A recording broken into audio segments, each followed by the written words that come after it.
Olá, sejam bem-vindos! Esta é a primeira das nossas conversas sobre a cidade de 2021. Porque, como já vos disse muitas vezes, Lisboa continua. E não podíamos começar melhor. Começamos com Alice Vieira, jornalista, escritora... E alfacinha de gema. Alfacinha de gema. O que é que se quer mais para este Sabem o programa? que quer dizer alfacinha? Sabem, sim, senhor. Está bem. É o primo dos tomatinhos de gema. Exatamente. Alice, muito obrigado por teres aceito o convite. É um gosto começar esta segunda série de conversas contigo. Olha, tu nasceste em Lisboa, na Avenida Almirante Reis, não podia haver rua mais lisboeta. O que é que recordas da Lisboa, da tua infância e da tua juventude? Não recordo nada do Almirante Reis, porque eu saí de lá com 15 dias. Mas recordo muito bem coisas que hoje já não existem ou são transformadas noutras coisas. Recordo muito bem quando era muito miúda de ir à Feira Popular. E a Feira Popular era no Parque de Santa Gertrudes, que é agora a Gulbenkian. Aqui é o Parque de Santa Gertrudes. Em frente ao quartel? Em frente ao quartel. Exatamente. E era aí que era a Feira Popular. Depois recordo-me de ir passear para o Parque Eduardo VII, eu ia muito para o Parque Eduardo VII, porque havia uma personagem extraordinária nessa altura que eu, ainda hoje, com esta idade, me espanto como é que a minha tia me deixava sair com ele. Eu fui criada sempre com tias e tios.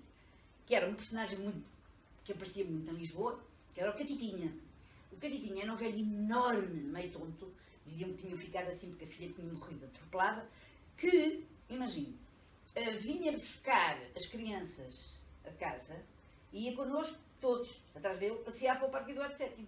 Imagina, quer dizer, e as nossas mães deixavam, e as nossas filhas deixavam. E aquele velho tocava à porta, eu lembro perfeitamente da criada entrar e dizer: minha senhora, está ali o senhor Catitinha. E ele entrava, o senhor Catitinha era enorme, pelo menos eu tenho aquela ideia de não ser enorme, com certeza, pegava na minha mão, ia-se embora, depois ainda ia recolher outro miúdo da rua, também da mesma rua, ali na Zona Augusta, íamos todos para o Parque Eduardo VII. E ele ensinava-nos o nome das plantas, ele ensinava-nos que as azedas se podiam comer, e depois voltávamos a casa. Soluções, eu deixava um filho pequenito meu ir para um velho para o Parque Eduardo VII. Os tempos eram outros. Não, mas era. E o ritmo da cidade? Qual é o ritmo da cidade que recordas? O ritmo da cidade era uma cidade muito mais tranquila. Então, ainda havia... Eu lembro-me até bastante tarde, de ainda ver na Fontes Pereira de Melo, na altura de Natal, vir o homem com os perus para ali abaixo, pela rua. Portanto, era um ritmo muito mais tranquilo, porque havia muito menos pessoas, não é? Muito menos turistas, mas eu sempre vivi mais ou menos nesta zona e não gostei nada que eles agora, como as freguesias se juntaram, chamassem isto de Avenidas Novas, que para mim isto há de ser sempre São Sebastião da Pedreira. Exato. Mas Avenidas Novas, seja. Tu moraste em vários sítios, como já disseste. Eu morei. Moraste na Avenida da Liberdade, na Filipe Folk. Exatamente, eu quando saí da... António Augusto da Guiar. Quando saí portanto, Almirante Reis, como eu vi que tinha 15 dias, que foi quando a minha mãe achou que não tinha paciência para maturar e entregou-me uma tia. Já lá iremos. E então vim daí para a Avenida da Liberdade e andava assim para baixo e para cima e tenho assim umas cordoças muito vagas porque eu era muito pequenita. Da Avenida da Liberdade vim para a Filipe Folk, da Filipe Folk para a António Augusto da Guiar e agora estou aqui na Luís Vitor. Andas sempre aqui à volta do Marquês, mais coisa menos coisa. É mais coisa menos coisa, ando sempre à volta do Marquês, que era no fundo, e depois trabalhei anos no Diário Notícias, que é no Marquês, era no Marquês de Pombal. Portanto, esta zona toda aqui foi sempre a minha zona e depois eu sou de uma geração onde, e ainda hoje, gosto muito de trabalhar em cafés. E havia muitos cafés portanto, eu sempre me habituei muito a trabalhar em café. Hoje, esses cafés por onde eu andava, fecharam todos. Isso é daquelas coisas que me faz sempre muita confusão. Lembro-me de uma moradia lindíssima, que era aqui ao lado, agora, de onde eu vivo, que ainda foi a sede do PPM, que depois foi o Instituto Francês, e que agora... O franco-português, exatamente. E agora não sei o que vai ser, porque está em obras. Sim. Portanto, houve muitas coisas aqui na rua. E além de ser sempre à volta do Marquês, tem sido sempre numa Lisboa muito cosmopolita. Muito cosmopolita, isso é é verdade. E eu nunca, quer dizer, foi sempre por aqui que eu... Não é aquela coisa dos bairros tradicionais? Não. Eu isso vou como turista. Quer dizer, em turista gosto. Porque eu penso sempre, e são muito bonitos, e Alfama, e tudo isso é muito bonito. Mas eu penso sempre, é lindo para eu ver, mas eu gostava de morar cá. Porque é complicado morar ali, com certeza, transportes, enfim. Nunca morei por ali, mas gosto muito. Acho que é um sítio lindíssimo. Por exemplo, eu a Graça, acho que é um bairro lindíssimo. Mas nunca morei por aí, morei sempre aqui. E depois lá, pelas estanjas. E andaste muito pelos jornais, trabalhaste em vários jornais. De que forma é que essa experiência influenciou a tua relação com a cidade? Porque um jornalista tem uma relação diferente com uma cidade. Pois tem. E eu estive primeiro no Diário de Lisboa, aí sim, estive um bocadinho nos bairros, no bairro Alto. Exato. Eu digo sempre que eu comecei a trabalhar no bairro Alto. Estive no Diário de Lisboa, depois do Diário de Lisboa para o Diário Popular, que era em frente. Depois no Diário Notícias, pronto. O Diário Notícias então já era aqui. E é claro que nós temos de estar integrados na cidade. Fazia muitas entrevistas a pessoas típicas, digamos, ou que tinham os seus negócios muito engraçados. Eu tenho imensas entrevistas destas pessoas. Hoje acho que não se faz entrevistas já a ninguém. Tem que ser muito importantes. Este é o momento em que abriríamos um parênteses para lembrar que no final de 2020 Alice Vieira foi condecorada pelo Presidente da República e fechávamos parênteses. Fecha o parênteses. Mas a cidade aí era muito importante. Sobretudo quando estava no Diário de Lisboa, eu nunca percebi como é que aquela rua do Diário de Lisboa, que era o Luxuriano, hoje o Diário de Lisboa já não existe, evidente, cheirava-me sempre a açúcar queimado. Foi daquelas coisas que eu... E foi talvez o jornal onde eu gostei mais de trabalhar, foi o jornal onde eu aprendi tudo. E era numa altura ainda de censura e não era assim muito fácil escrevermos jornais.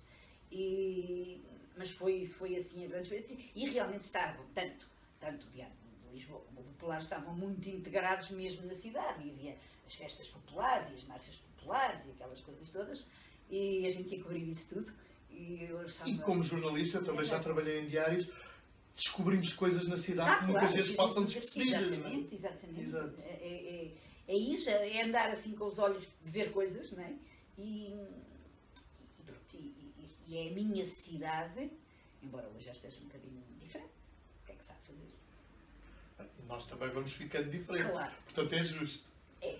Tu falaste aí num aspecto curioso, que é esse pormenor quase sensorial de haver locais que nos evocam sons ou cheiros.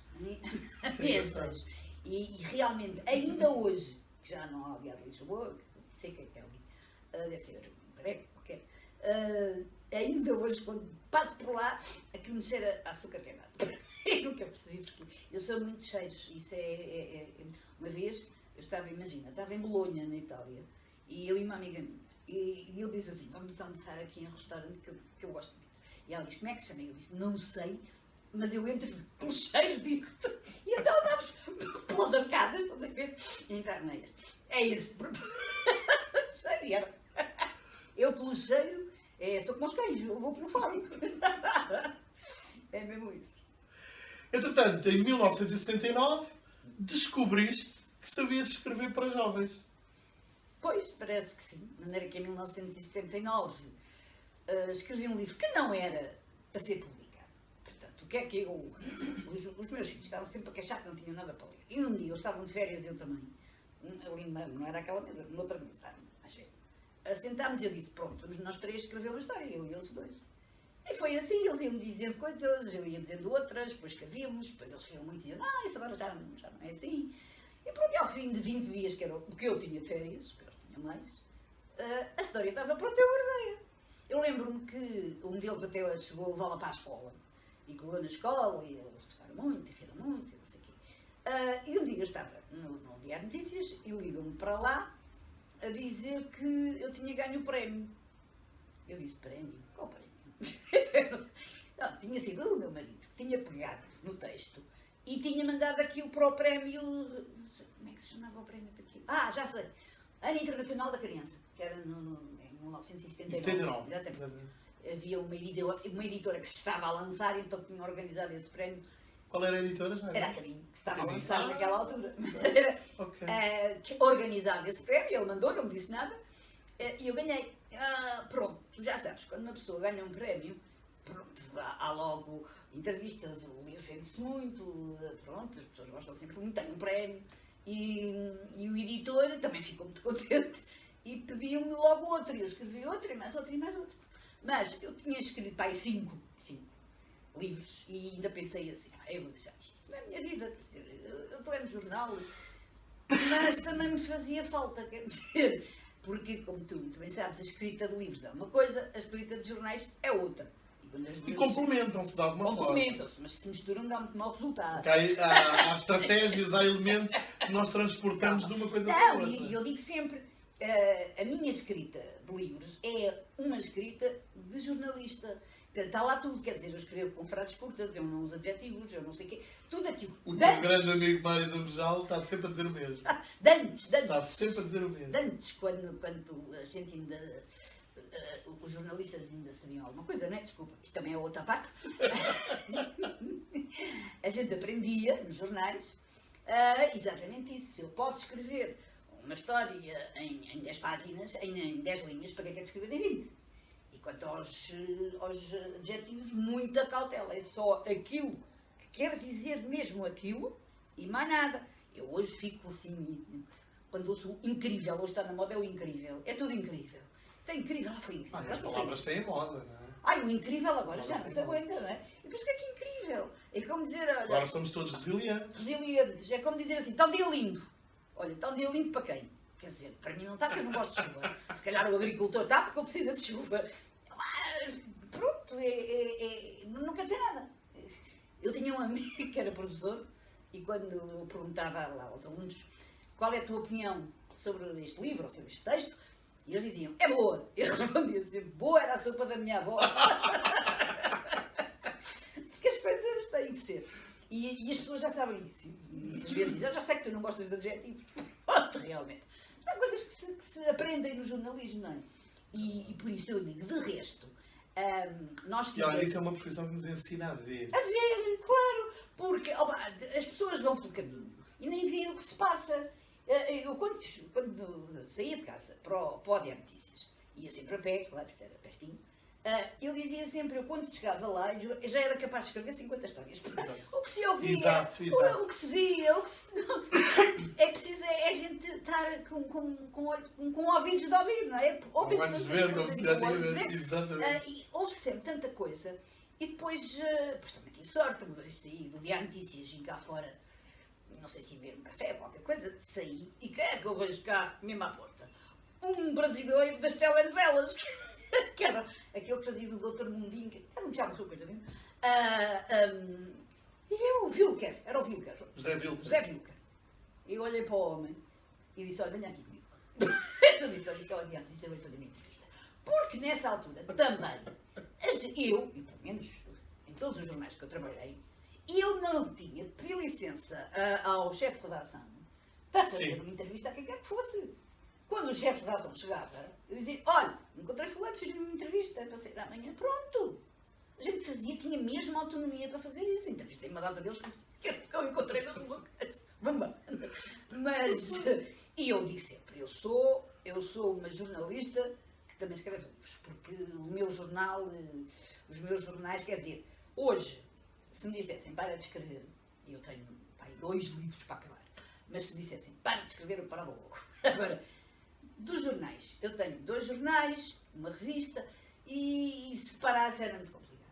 Preciso daquilo, preciso de falar das coisas, preciso de entrevistar pessoas, preciso daquilo, pronto. Tu de alguma forma conseguiste conjugar as duas coisas, Consegui. depois dirigiste 2 suplementos, Para lá o do que eu juvenil, fazia. o juvenil e o O catraio. juvenil foi primeiro. O juvenil foi como eu entrei. Eu entrei para o Diabo de Lisboa, foi com o juvenil e depois passei a dirigi-lo lá. O catraio era no Diário Notícias, um suplemento que saía ao domingo para crianças, já era para, enfim, adolescentes, quase adultos. O catraio era para miúdos, pronto.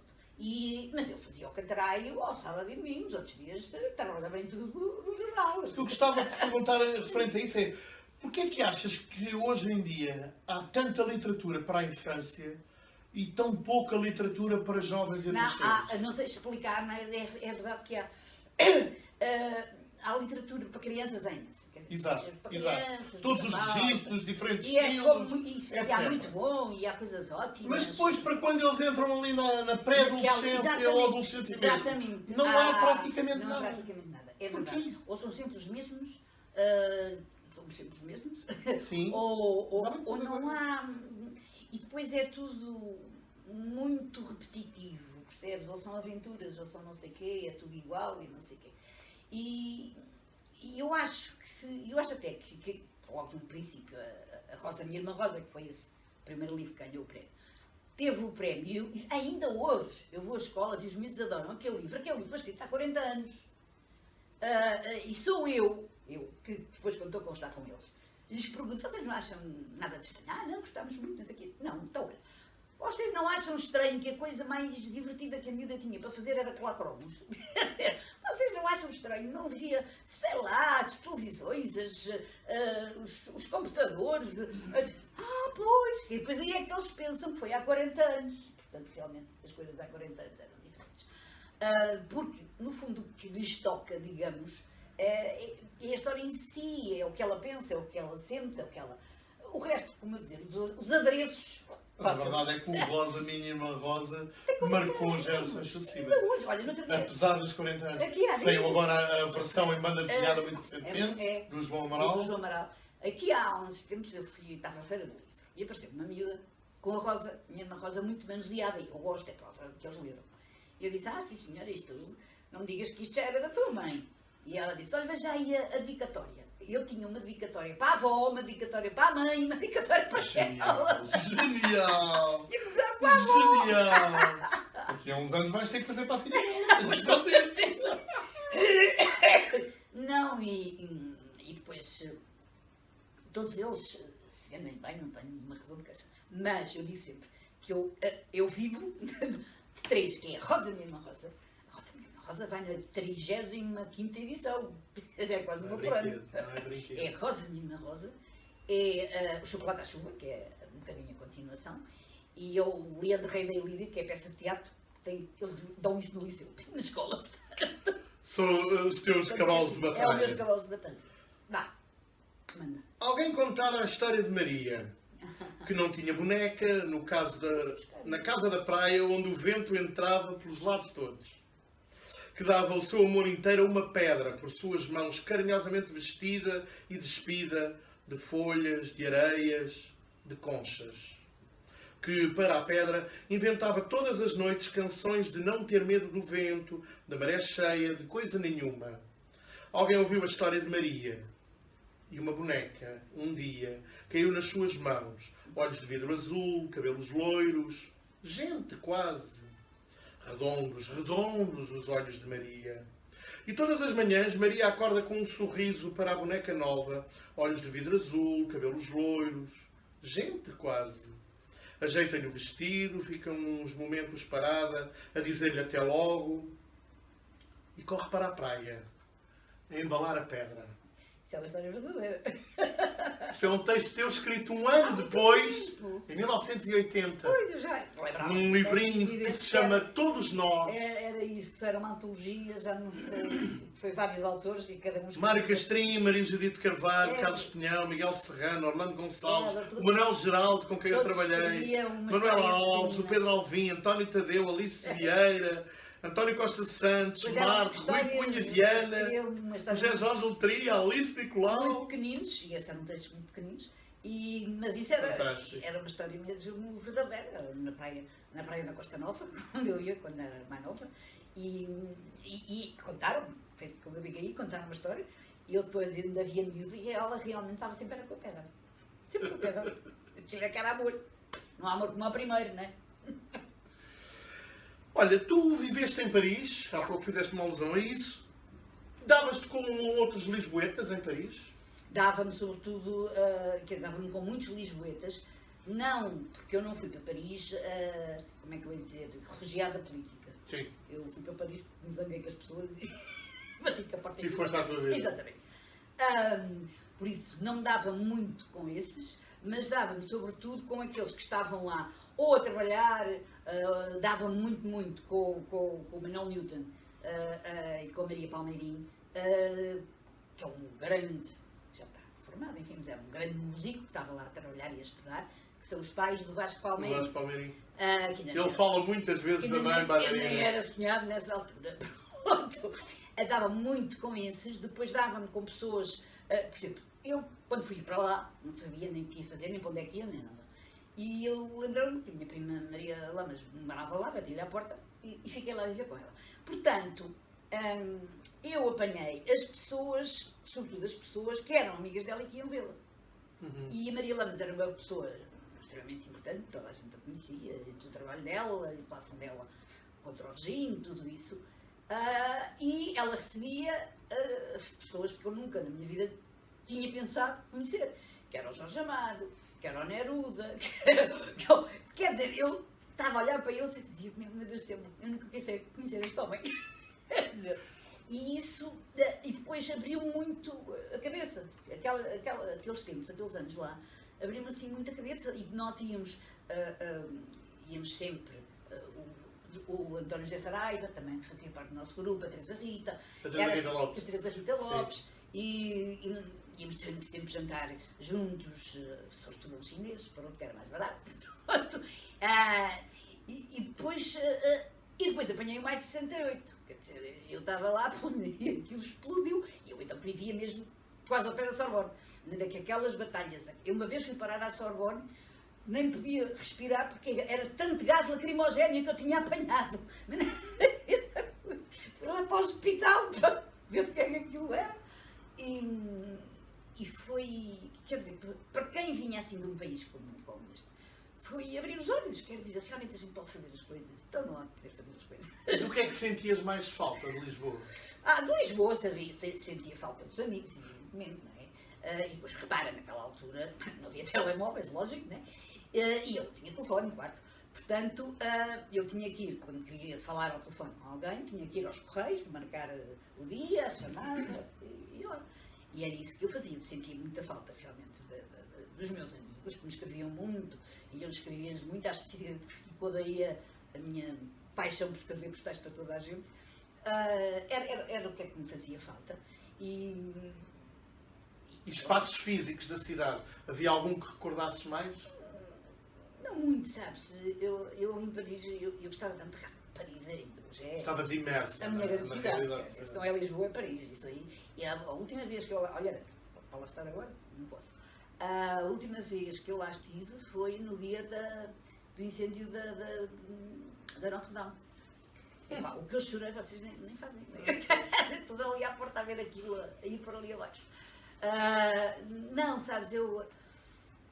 Não sei, espaços físicos de Lisboa, não, até porque eu também se calhar saía pouco nessa altura. Agora, pessoas, sim, as pessoas, claro, os meus amigos, sobretudo, eu sentia muita falta deles. Olha, um que de vez em quando me ligava, eu telefonava a São João, que era a minha correia de transmissão de Paris para Lisboa. Preocupa-me muito a solidão dos idosos, até porque eu vivo numa freguesia com muita gente idosa, que é São Sebastião da Pedreira. É. Com tantos jovens nos últimos anos a irem morar para fora de Lisboa, quem é que vão ser os próximos idosos a envelhecer na cidade? Pois, eu acho que isso que eu disse, já não sei quando, mas deve ser há pouco tempo, continua a ser verdade. Que se tu vais por esta freguesia, tu só vês pessoas idosas e há muito poucos jovens a viver aqui, porque não podem, porque os prédios são caros, os lugares então são mais caros e eles têm que ir para fora da cidade.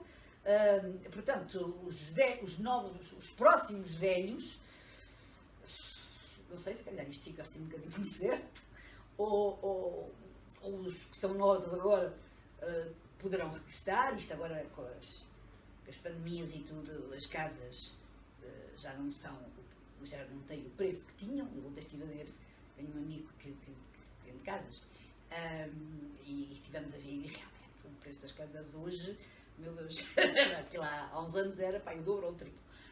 Portanto, esperemos que os mais novos um dia também possam vir para aqui. A envelhecer em Lisboa. A envelhecer em Lisboa.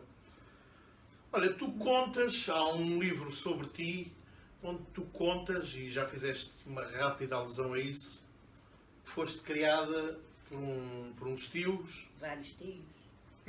E explicaram-te na altura que a tua mãe teria ido para o sanatório do Caramulo por causa da tuberculose. Exato. Só que um belo dia tu estás a ajudar um neto a fazer um trabalho e descobres que não foi bem assim. Pois não. Estava o meu neto a fazer um trabalho sobre o Caramulo e a cidade e não sei o quê, e o sanatório, que agora acho que já não é sanatório. E o sanatório tem, ainda hoje, as fichas, pronto. E eu pensei assim, é uma boa altura para eu, não é? Para eu perceber como é que foi.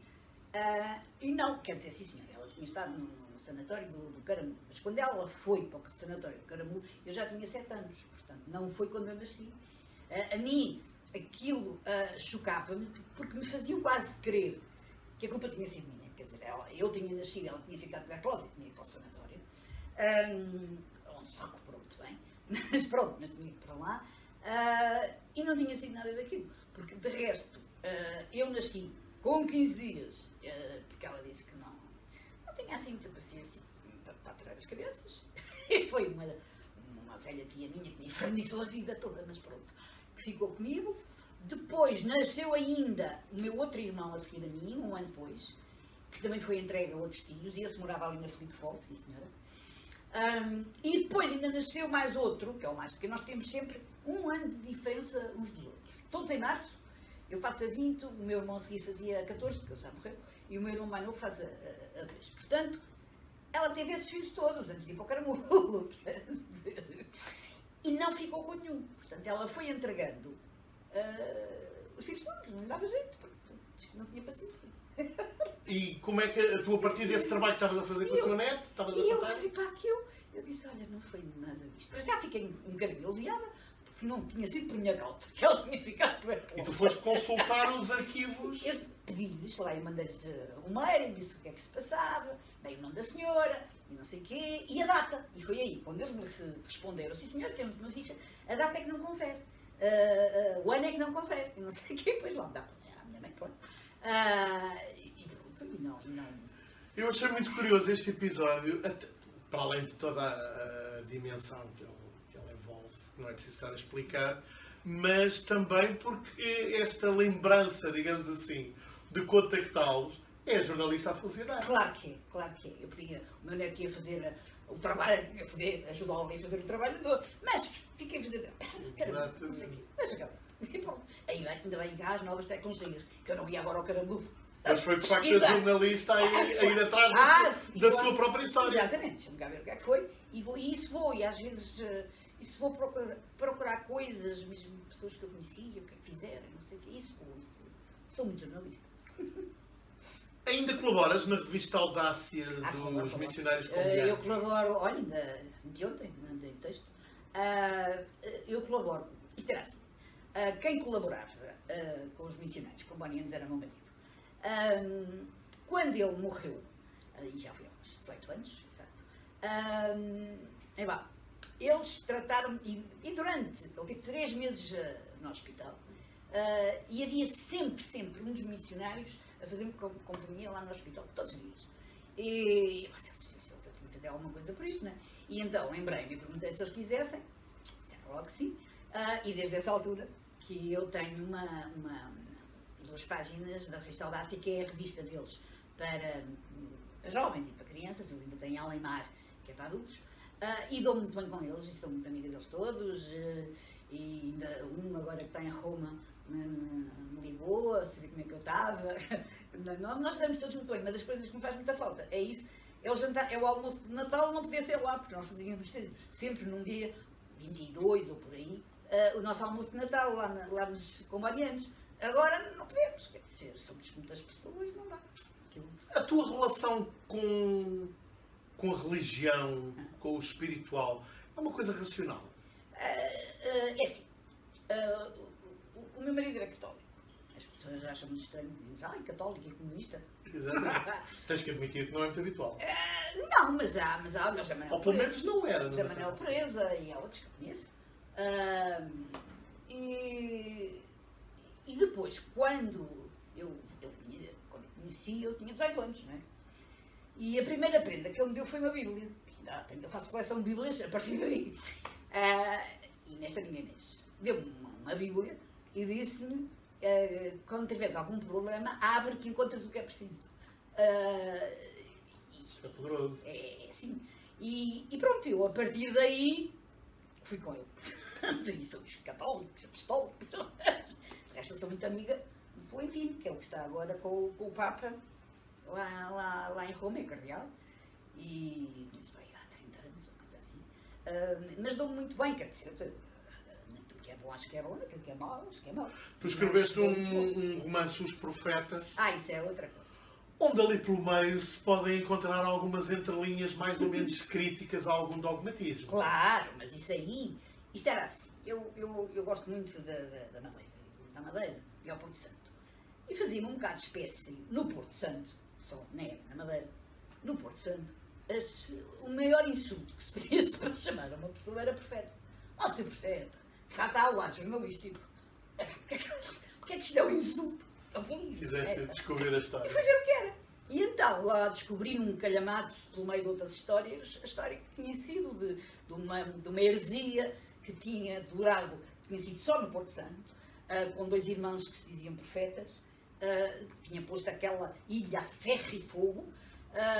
Depois foram buscá-los e trouxeram-nos para Lisboa para espantar, evidentemente, a Inquisição. E foi uma heresia com tanta força que ainda hoje chamar profeta. Está lá o sítio do profeta, o monte do profeta, está lá isso tudo. E foi uma heresia que durou 15 dias. 15 dias, não durou mais. Imagina a força que aquilo teve em 15 dias. E eu disse, tenho que escrever isto. Desculpa lá, mas... E vim para Lisboa, tinha outras coisas para fazer. E houve um dia e eu disse à editora, não, agora não faço isso. Agora vou fazer esta história. E pus no meu Facebook, eu vou para Porto Santo, vou investigar a história dos profetas. Quem é que me pode ajudar? Quando eu cheguei a Porto Santo já estava uma professora que foi em casa de quem eu fiquei. Depois cortas. Foi em casa de quem eu fiquei. Uma data de gente que sabia os sítios todos. E me foram levar aos sítios todos para ver o que é que tinha acontecido. Me contaram a história toda. Portanto, o livro é dedicado a eles, claro. De maneira que foi realmente muito bom. Era realmente aquela história que eu tinha lido. E pronto, e depois eu aumentei assim um bocadinho. E gostei muito. E acho que é uma história fabulosa. A Inquisição ali a malhar naquela gente. Pronto. E depois, o que era mais giro, ele dizia que era profeta porquê? Porque ensinava as pessoas a ver. Olhava para os olhos das pessoas e ensinava as pessoas a ver. E o que é que eu queria dizer com isso? Não era que ensinava as pessoas a ver, era que as ensinava a ler. Que tinha andado embarcado e sabia ler e não sei o quê, e era isso. E as pessoas nunca entenderam, e era ele e a sobrinha então que andavam ali a fazer profetas. Que Lisboa é que foste mostrando aos teus filhos? Aos meus filhos, não muito, aos meus netos mais. Repara, eu não digo que tenha sido mãe ausente, não fui, mas os meus filhos, eu trabalhava no jornal, eu chegava tarde e saía cedo, portanto, não lhes mostrarei. Quer dizer, o que eu fazia com os meus filhos, isso era se a gente hoje podia fazer isso, quando marcava um serviço, sei lá, para ir entrevistar alguém ou para ir ver um sítio fora, eu levava-os comigo. Uhum. E foi assim que a Catarina conheceu a Amélia Recolasso, conheceu a Mariana Rosa. Quer dizer, as pessoas se eu podia, os castelos onde eu ia, levava-os. E o jornal nunca se importou com isso, fosse hoje em vez de ver. Mas isso era o que eu fazia. Com os meus netos, é diferente. Com os meus netos, até porque os meus netos sempre viveram fora. Uma delas nasceu até lá em Leicester, mas eles viveram em Leicester, em Chicago, não sei o quê, e depois eles vinham cá. E o que é que eu lhes ia mostrar? Eu ia-lhes mostrar as coisas que os pais não lhes mostravam. Portanto, eu lembro que um dia diz assim: olha, saímos disso, vamos fazer uma visita ao Bocage. Ali ao café. E isso não era de que é sábio, ainda hoje. Mas vamos com 200 anos de atraso. Pertinente. Eu não se importa. E depois íamos ver o sítio onde ele tinha namorado com o avô deles. E depois, aquilo que eles não viam com os pais, eu levava-os. Porque eu acho que eu não fui, como estava longe, era difícil ser avó o tempo inteiro. Mas quando eles estavam comigo, eles estavam comigo. E eu não fazia mais nada. E fazia coisas que eles não faziam com os pais. Pronto. De maneira que há sítios onde eles nunca tinham ido, e mostrava-lhes as coisas. E pronto. E mais até com eles. E sobretudo, o bairro alto. Aí sim. Aí andei pelo bairro alto com as crianças, a mostrar-lhes as coisas todas. Enquanto ainda há bairro alto.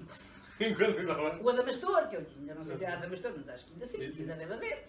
Aí depois contava o que se fazia ali, as mulheres que vinham. Foi por um triz, mas ver as mulheres que vinham ver os barcos a chegar. E eles gostavam muito disso, portanto, aí sim, aí mostrei-lhes muito a cidade e as coisas engraçadas da cidade, para eles também não pensarem que o mundo era só Chicago. Exatamente. Lisboa também existe.